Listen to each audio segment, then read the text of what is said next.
alaikum warahmatullahi ta'ala wabarakatuhu. Bidiyon mu na yau za mu nuna muku yadda ake sayan YouTube data. Da farko mutum zai danna *131#. Idan ya danna *131#, za a nuno mai option kamar haka. Sai ya zaɓi video packs wato na 8. Idan mutum ya zaɓi video packs, za a kawo shi nan wurin. Sai ya zaɓi YouTube video packs wato na 1.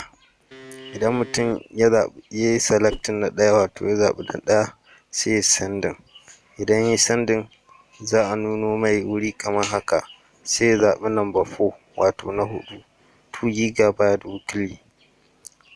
Idan aka nuno mai nan wurin haka, sai ya danna 1 proceed. Sai ya tura sending. To wannan ya nuna cewa a layin babu kuɗi, shi yasa ya nuna haka.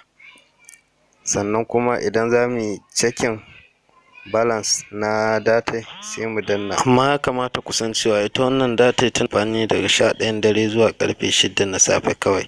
Sannan kuma idan mutum ya sayi ta sau ɗaya a sati, to ba zai ƙara sayi ba har sai wani satin ya zagayo. Sai an jima.